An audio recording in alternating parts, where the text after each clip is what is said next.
제사를 드렸더라. 아멘. 네, 오늘 말씀은 버리지 말아야 하는 것이라는 제목을 가지고 함께 말씀을 나누겠습니다.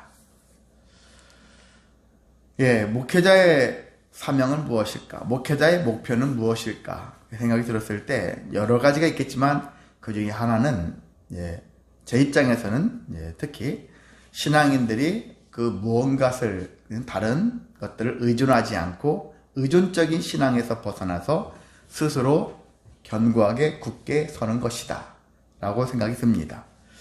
자, 그래서 일반적으로 확신 없이 살아가는 사람들이 있죠. 어떤 인생을 연륜 있게 살아왔다고 하면서도 불구하고 어떤 문제가 생기면은 확신이 없어가지고 어떤 문제, 작은 문제도 쉽게 흔들리는 그런 사람들이 있습니다. 그리고 자기 자신이 그동안 의존했던, 일종의 돈이면 돈, 그런 것들 의존했던 그런 것들이 상황이 이제 끝나게 되어지면 어떻게 되죠? 완전히 쉽게 무너져 버리죠. 내가 그동안 의지했던 것들이 무너져 버린다는 얘기죠. 자, 그러는 가운데 어떤 이제 목회자들의 입장에서 봤을 때는 제가 이제 좀 불편해하는 목회자, 가끔 다른 목회자들에 대한 얘기들을 종종 하는데 어떤 안타까움과 좀 분노 같은 화 같은 그런 것들이 가끔씩 나타나거든요. 그건 뭐냐면은 목회자들이 성도들을 자기의 개인적인 욕구를 채우기 위해서 성도들을 올가매는 그런 분들이 있거든요.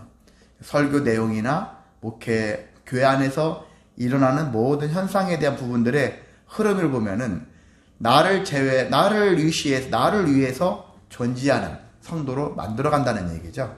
그래서 나를 의지해라. 그거예요. 언뜻 설교는 하나님을 믿어야 됩니다. 하지만은 사실상은 성도들이 내 말에 굽신굽신 하기를 바라는 것이죠. 내 말에 순종하기를 바라는 것이죠.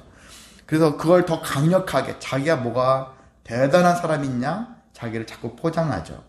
자기만이 하나님과 소통하는 것 같고, 그렇잖아요. 자기만이 하나님께 특별한 능력을 받은 자와 같이 자기를 자꾸 포장해서 나를 통하지 않고서는 너희들이 하나님을 만날 수 없어. 마치 예수님과 같은 예수님과 같은 그런 자격을 부여받은 자처럼 함으로 그렇게 해서 목회를 하고 있는 분들도 간혹 있다는 얘기예요.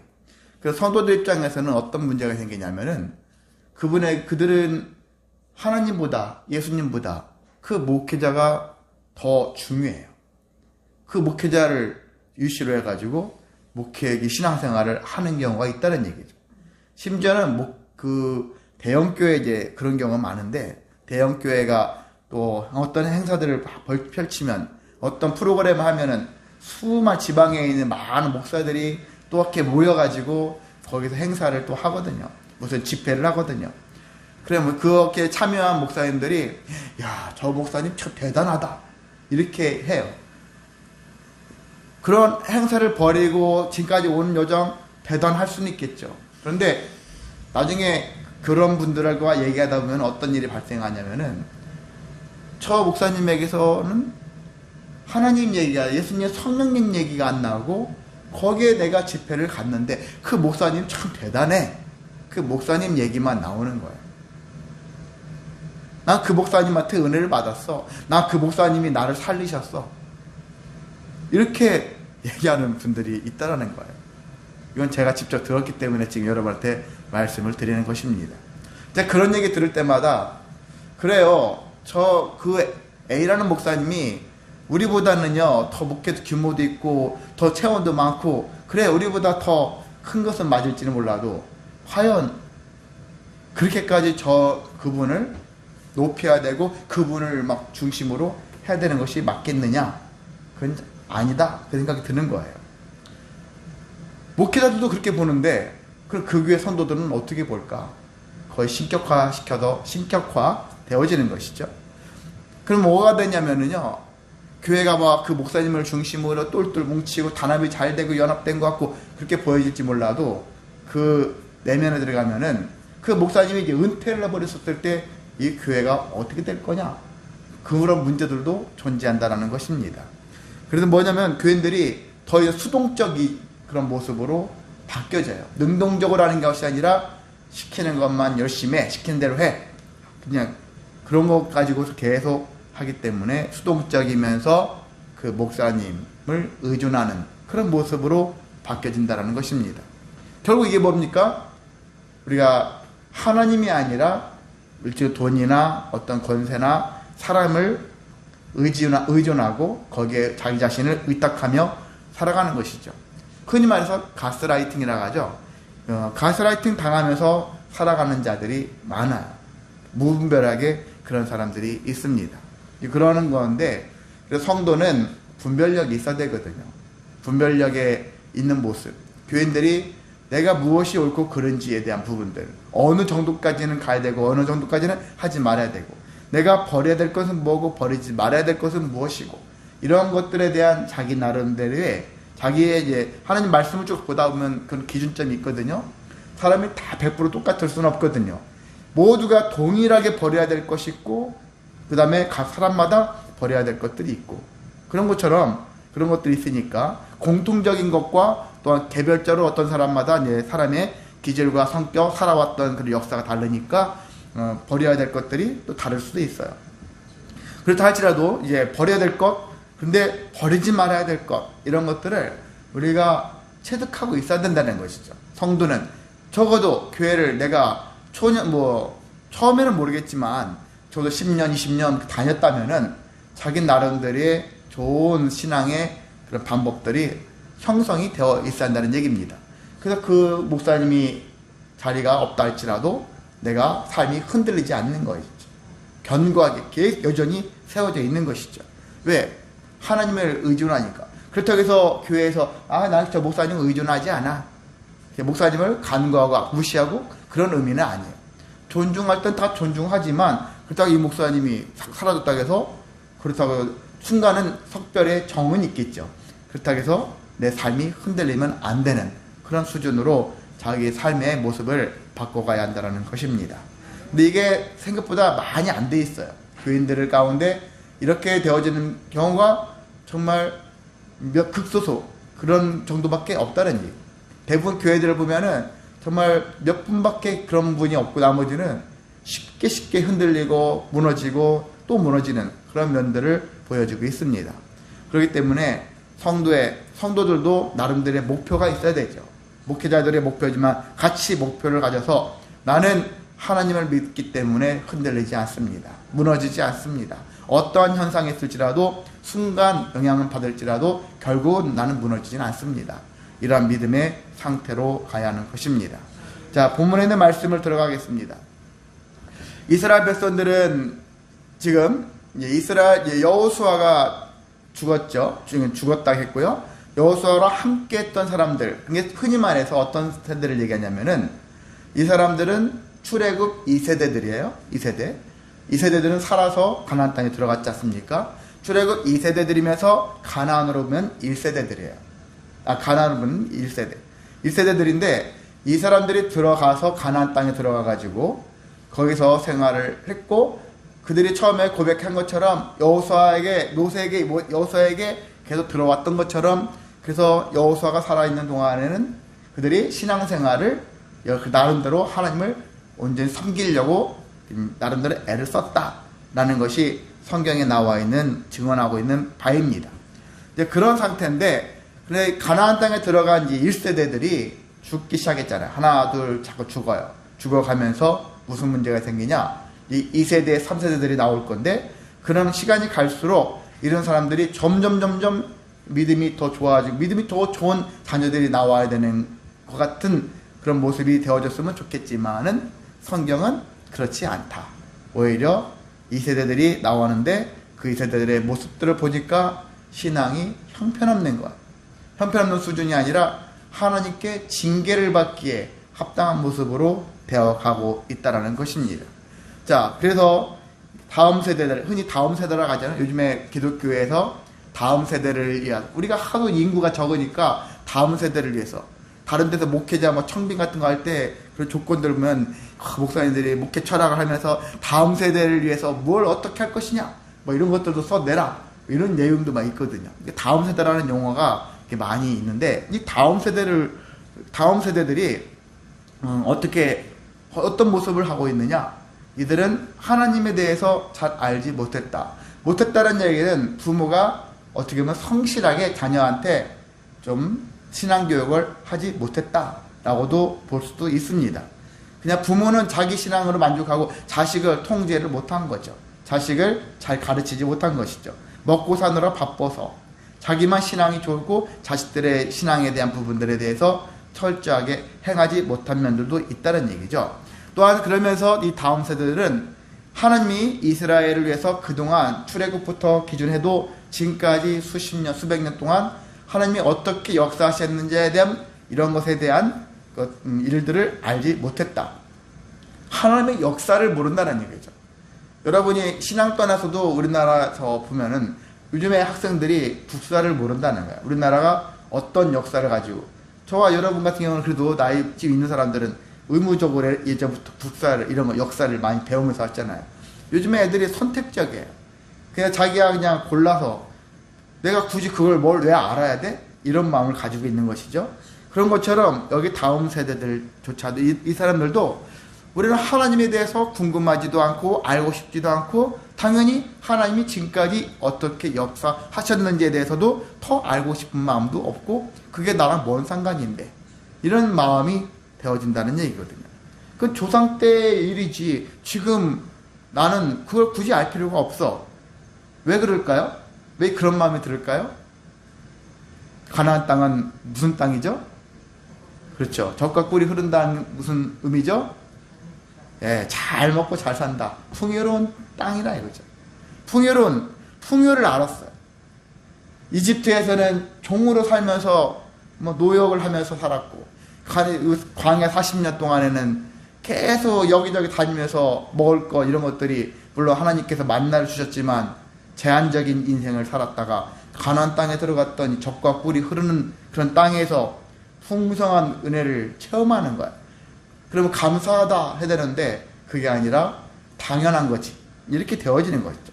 풍요에 길들여진다는 얘기죠. 길들여지는 것. 길들여지면은 어떤 현상이냐. 하나님이 우리에게 주신 것인데 근데 그걸 망각하게 되어지고 그건 하나님이 주신 게 아니야. 우리가 노력해서 얻은 거야. 이런 모습이 되는 것이죠. 굳이 하나님께 나아갈 필요가 뭐가 있어? 오늘날 우리나라 보십시오. 가면 갈수록 청년들이, 어린 아이들이 교회를 안 간단 말이에요. 부모도 데려갈 필요도 없고 본인들도 굳이 교회를 왜 가야 되는데 그런 생각을 가져서 교회를 안 나가는 것이죠. 물론 교회도 그것들을 교회가 세상 사람들이 찾아오게끔 만들 수 있는 그런 분위기를 못 만들어주는 것도 있어요. 또 교회가 사회의 문제거리라 사회인들이 봤을 때, 세상 사람들이 봤을 때 요즘 교회가 문제야. 세상 사람들이 그렇게 얘기하거든요. 교회가 적어도 문제가 없게 보여야 되는데 교회의 목회자의 어떤 비리라든지 목회자의 갑질이라든지 얼마 전에 혹시 들어보셨나요? 부산의 어떤 교회? 목사님이 부교역자한테 심한 욕을 했던 그런 얘기들? 어떻게 보면 이름 있고 유명한 그런 분들이 그 뒤에서 이상한 그런 행위들이 나타난 것들이 세상에 드러나면서 교회에 대한 신뢰감이 떨어지니까 교회를 가면 오히려 인성이 망가져. 삶이 망가져. 이렇게 되어지거든요. 이런 분위기 속에서 풍요와 그리고 교회가 교회로서 역할을 제대로 하지 못하면은 당연히 신앙생활을 안 하죠. 하려고 하지 않겠죠. 자, 그래서 당시에 이 사람들도 이 다음 세대들이 풍요에 길들여져서 하나님의 행하신 일에 대한 관심이 없어요. 중요하다 여기지 않습니다. 그래서 한 예를 들어서 어떻게 바뀌어졌느냐. 여러분 8, 9절을 보면은 눈의 아들 여호수아가 110세 죽었다. 우리의 여호수아의 마지막 부분에도 나왔던 얘기가 또 나와 있는데요. 여호수아가 110세에 죽고 어디에 장사를 지냈냐면은 여호수아가 속한 곳 에브라임 산에 어디냐 보면 딘낫 헤레스라는 곳에 장사를 했어요. 근데 딘낫 헤레스라는 그런 지명을 가졌는데 이 딘낫 헤레스는 그 전에 어떤 이름을 가졌던 이름이었을까? 딘낫 세라였어요. 딘낫 세라가 딘낫 헤레스로 이름이 바뀌었다라는 건데요. 이게 무엇을 의미하냐면은 딘낫 세라라는 뜻은요. 세라라는 뜻은 풍성한 기업이다 라는 뜻이에요. 딥낫세라는 풍성한 기업이라는 지명을 가졌단 말이죠. 하나님께서 주신 은혜로 인해서 풍성한 기업을 얻게 되었다. 그런 의미로 그렇게 딥낫세라 했는데요. 나중에 그 땅 이름이 딥낫 헤레스라는 이름으로 바뀌었다는 얘기예요. 그러면 헤레스라는 이름의 뜻은 무엇일까? 함줌의 흙이다. 함줌의 흙이라는 뜻을 갖고 있다는 얘기예요. 어떤 의미입니까? 그 땅은 자체가 처음부터 여기에 풍성한 기업이다. 하느님이 풍성한 기업이 되게 하셨다 했는데 결국은 믿지 않는 자들의 그런 모습으로 인해서 이것이 한 줌의 흙에 지나지 않는 땅이 되었다. 하나님을 믿지 않게 되어지면, 하나님의 은혜를 잊게 되어지면은 우리가 이렇게 풍성한 기업도 한 줌의 흙에 지나지 않는 모습으로 그렇게 인식이 바뀌어질 수밖에 없다라는 것입니다. 저와 여러분은 하나님이 보시기에 거룩한 백성이고 자녀가 되어야 되잖아요. 근데 우리가 하나님을 온전히 섬기지 않으면, 믿지 않으면 세상 사람들이 우리를 뭐라고 볼까요? 한 주먹거리밖에 안 되는, 별것도 아닌 그런 존재밖에 안 된다는 거예요. 우리가 스스로가 깎아먹는다는 얘기죠. 뭐 때문에? 믿음이 없기 때문에. 신앙을 잃게 되어지면, 은혜를 잃어버리면은 이와 같은 모습이 생긴다는 것입니다. 자, 다음 세대들은 또 한 가지, 왜 하나님을 알지 못하고 이스라엘을 위해서 행하신 하나님의 역사를 관심이 없는가? 그들은 어떤 문제 때문에, 두 번째는요, 아직 다 몰아내지 못한 그런 그러니까 가나안 족속들이 있죠. 가나안 족속들에게 영향을 받았기 때문이다 라고 할 수 있습니다. 누군가에게 영향을 받는 게 좋은데 그래도 본받을 만한 사람에게 본받을 만한 것들을 영향을 받아야 되잖아요. 나보다 믿음이 더 좋은 사람을 본받고 그래서 그 사람을 통해서 내 신앙이 성장해야 되는데 여기면은 잘못된 신앙, 우상을 섬기는 자들에게 마음을 빼앗겠다는 얘기죠. 그들에게 마음이 뺏겼습니다. 지난번에도 말씀드렸지만은 이방인들의 제사는 더 화려해요. 더 좋아요. 보기에도 좋고 더 그럴싸해 보이고 거기에 마음이 빼앗길 수 있는 일들이 많습니다. 특히나 왜 그러냐? 거기에 가나안 땅엔 농업이잖아요. 농업을 해야 되잖아요. 농업인데 바알신, 아세라신, 아소다도 이렇게 이런 여신들이 있는데 이런 신들은 풍요화하게 된 거예요. 다산, 풍요 이런 것들. 생산이 많아져가지고 풍요로운 것들을 추구하는 것이죠. 그러니까 우리가 추구하는 거랑 딱 맞아요. 그러니 당연히 그리로 가죠. 그럼 내가 믿으려고 할 하나님은 도대체가 나를 위해서 뭘 하는 건데? 구원한대. 근데 되게 공허한 외침 같아요. 근데 이 풍요의 신은 나에게 지금 먹을 걸 갖다 준대. 내가 좀 배고픈데. 그러잖아요. 내 자식을 많이 낳고 싶은데 자식을 많이 낳게 해준대. 직접적으로 어떤 게 더 관심이 있습니까? 이런 데 관심 있잖아요, 사람들이. 오늘날 많은 사람들 그렇습니다, 지금도. 더 귀한 것이 뭔지, 중요한 것인지 모르고 당장 내 눈앞에, 코앞에 있는 것들이 더 중요하게 여겨지고 그것을 추구하기 위해서 거기와 관련된 것들을 쫓는 게 사람들의 모습이라고 할 수가 있습니다. 자, 그러는 가운데 2장 1절에 보면은 여호와의 사자가 라고 나오죠. 여호와의 사자, 천사인가? 그런 생각이 드는데 신학자들은 천사라고는 하지 않고 이것을 하나님의 현현이다 그렇게 얘기하고 있고, 하나님의 현현이 누굴까요? 하나님이 나타나셨다. 실제로 어떤 영적인 존재가 아니라 육적인 존재로 나타났다고 그렇게 표현했었을 때 그럼 누굴까요? 그렇죠. 우리는 구약에는 예수님이 없어요. 그렇게 얘기하지만 그렇지 않아요. 성경의 구약에도 예수님은 신약에 와서 갑자기 예수님이 탄생한 게 아니거든요. 처음부터 예수님은 계셨다. 하나님의 아들은 처음부터 존재했다 라는 얘기죠. 그래서 하나님이 인간으로서 아들로서의 모습, 그리스도로서 이 땅에 오래전에 공식적인 것은 마리아와 요셉을 통해서 그 사이에서 자녀로 태어나서 살아가서 공식적인 일을 행하셨지만은 이미 구약 오래전부터 하나님의 아들, 하나님의 사자로서, 여호와의 사자로서 이 땅에서 활동을 하신 분이다. 그것을 여러분이 기억하셔야 되죠.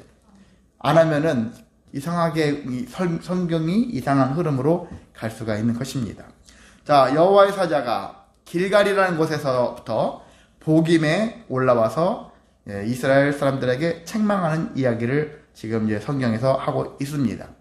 자, 길갈에서부터 복임에 이르러서 여기 와가지고 책망한 것을 보면은, 길갈은 여러분이 그동안 많이 들으셨죠? 길갈이 어떤 곳인지. 길갈은 일종의 성스러운 곳이에요.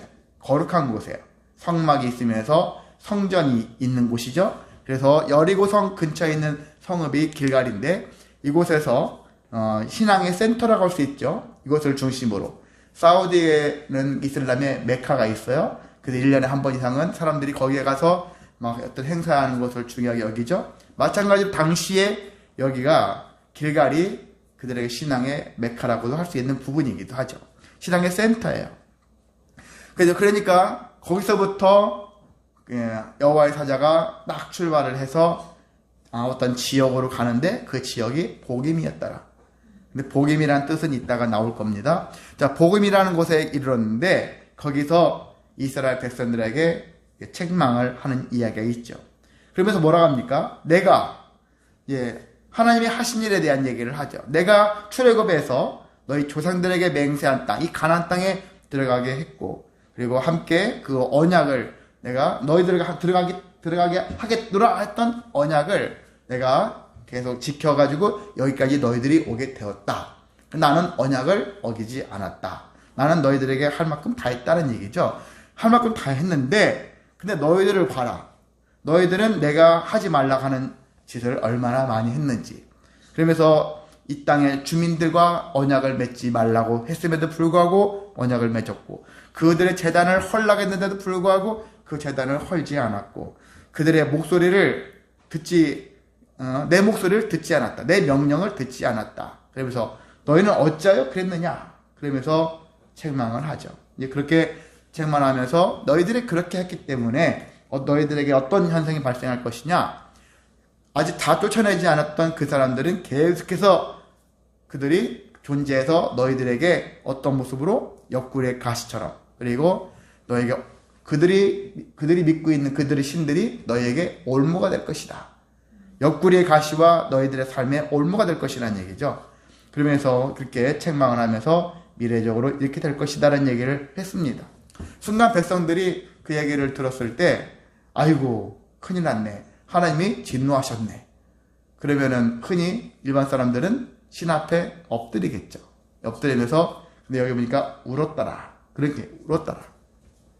울면서 제사를 드렸더라. 그런 의미가 있습니다. 그렇게 되어서 거기가 나중에 복임이 되었다. 복임이라는 지명이 울었더라. 울었던 그런 뜻을 갖고 있어요.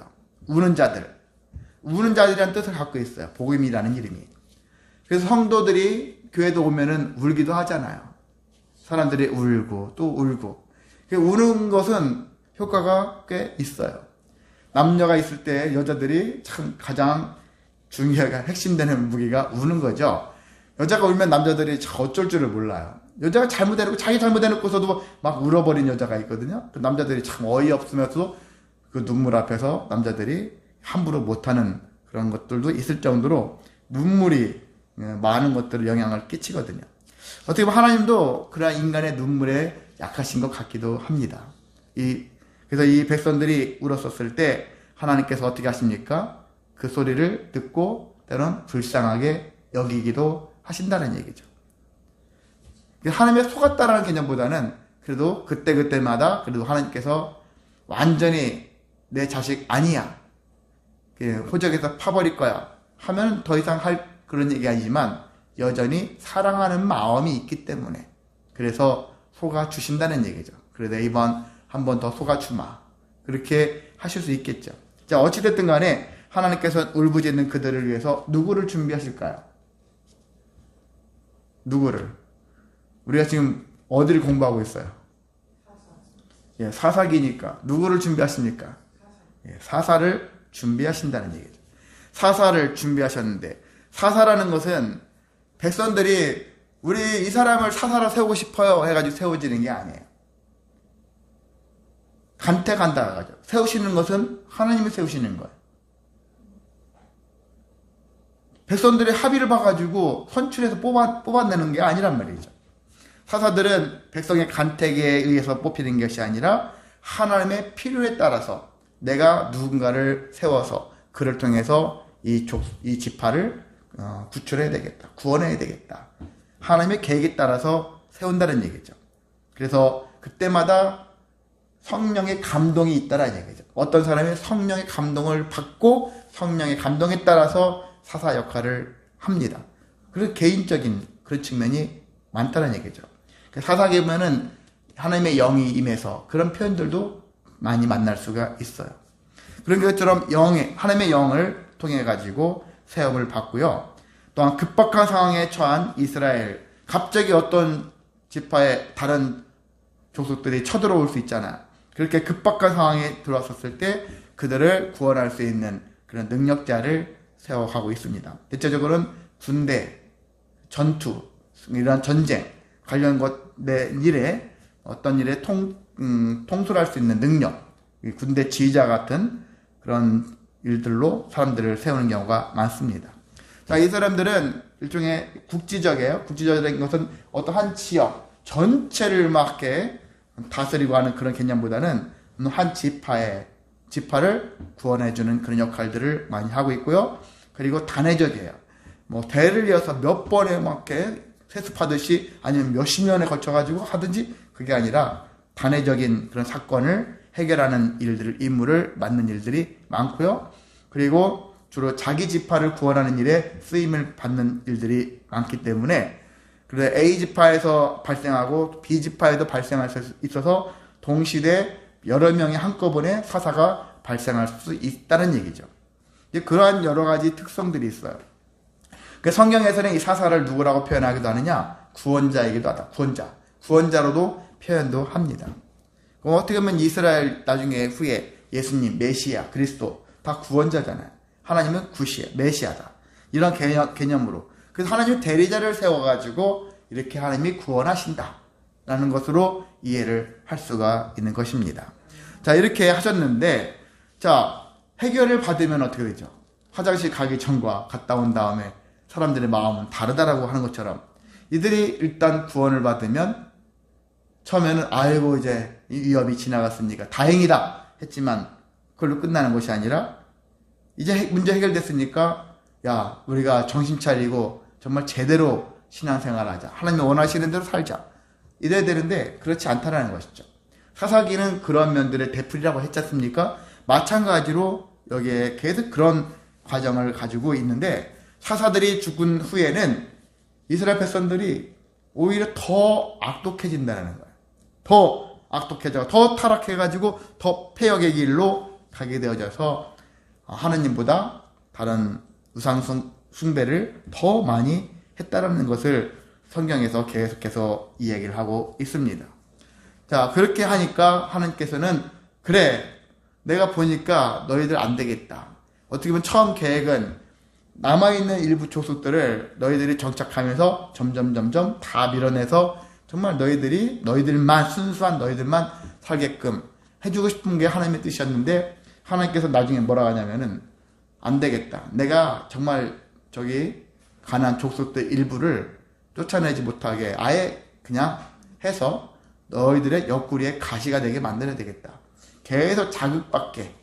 그래서 왜? 계속 풍요롭게 좋게 해주면 좋으면 감사하면 되는데 감사를 몰라요. 모르니까 감사거리, 계속 시험거리가 생겨진다는 얘기죠. 그래서 우리 가운데 종종 여러분이 어떤 시험거리가 생기잖아요. 그 시험거리 생기면은 일단은 22절에 그 써 있잖아요. 그렇게 그들을 시험하려 함이니라 이렇게 나와 있죠. 하나님께서 그들에게 어떤 아픔 같은 것들이 고통이 발생하는 것을 하나님께서 만들어서 막 하시는 건 아니라고 볼 수 있어요. 왜냐하면 인간이 시험은 자초하는 면들이 커요. 하나님께서 방관하신다. 그렇게 보는 것이 맞죠. 그냥 그들이 스스로가 욕심과 교만에 의해서 문제가 막 발생했었을 때 그걸로 인해서는 분명한 것은 안 좋은 일이 생긴다는 얘기예요. 그것에 대해서 하나님께서 발생할 때까지 지켜보신다는 얘기죠. 그리고 저들이 또 어떤 반응을 보일 건가 그것을 하나님께서 보신다는 얘기죠. 시험하는 것이죠. 하나님께서 너희들이 어떤 식으로 나오는가 한번 보자. 그렇게 시험을 하시기 때문에. 그래서 하나님이 우리가 저와 여러분이 세상에 시련 같은 건 많이 당할 수 있습니다. 때로는 내가 하지 않아도 다른 사람이 잘못함으로 인해서 그 영향이 우리한테 올 수도 있어요. 그런 면들이 있잖아요. 그런 것들이 우리 안에 많이 있어요. 뭐 미국이 이란을 공격해가지고 막 이렇게 했더니 정유 기름과 관련된 문제가 심각해지면서 전 세계가 긴장하고 우리도 막 여기 주유소에 기름이 막 올라가고 여러 가지 긴장하고 그러잖아요. 영향을 받아요. 다른 데서 사건 터질지라도 나는 전혀 그거 상관없는데도 불구하고 영향이 올 수 있잖아요. 그런 수많은 시험들이 내가 잘못했든 잘못하지 않든 나한테 시험거리들이 왔었을 때 그것들을 잘 이겨낼 수 있는 힘이 있어야 한다는 것입니다. 그걸 하나님께서는 그걸 통해서 내가 잘못했다면 회개하라는 것이죠. 돌이키라는 얘기죠. 나 잘못으로 인해서 시험거리가 왔다면, 근데 나는 잘못한 것 같지 않은데 다른 사람 잘못으로 말미암았다면은 그것을 원망하고 불평하고 뭐 그렇게 하지 말고 그것을 어떻게 해요? 내 신앙의 인격의 성장을 위한 시간으로 삼으라는 얘기죠. 시험은 이렇게 받아들이는 것입니다. 그런 기본적인 태도로 말미암아서 나에게 발생할 수 있는 모든 현상에 대해서 내 잘못인가 내 잘못이 아닌가 거기에 따라서 내가 하나님의 시험을 어떤 관점에서 받아들일 것인가 이런 관점에서 한다면은 여러분은 시험에서 이기는 자가 될 거라고 믿습니다. 자, 이스라엘 오늘 본문에 있는 말씀을 보면서 이스라엘은 신앙적으로 사사기 때의 많은 이스라엘 대다수는 신앙적으로 많이 타락을 했습니다. 변질됐습니다. 그런 모습들인데 오늘날 우리는 이스라엘 지금 이들의 모습들을 대비했을 때 우리는 어떨 것인가? 우리도 마찬가지라는 얘기죠. 지금 풍요의 시대를 살고 있고 하나님이 중요하지 않는 것 같은 그런 마음이고 하나님의 뜻보다 다른 거에 더 관심이 많고 목회자들 다른 게 관심이 많아요. 실제 그런 시간이 많이 가서 더 이상 얘기 안 하겠지만은요. 정말 복음에 대한 관심이 더 깊어져야 되는데 복음은 수박 겉핥기고요. 다른 거에 관심이 너무 많아요. 흔히 본질과 비본질 하잖아요. 나중에 구체적인 하겠지만 본질적인 것이 더 중요한 것인데 비본질이 더 중요한 가치가 있는 것처럼 여기고 거기에 매여 가는 그런 목회자들이나 성도들이 있다는 얘기죠. 그래서 문제가 생기는 것입니다. 그러면 악순환이 반복되어지는 거거든요. 사람들은 이렇게 버려야 될 것과 버리지 말아야 될 것들을 분별하지 못해가지고 계속 악순환이 일어나는데 성경에서는 버려야 될 것들에 대한 부분들을 몇 가지만 소개하고 있어요. 시편 34편에 보면 악을 버리고 선을 행하며 화평을 찾아 따라라.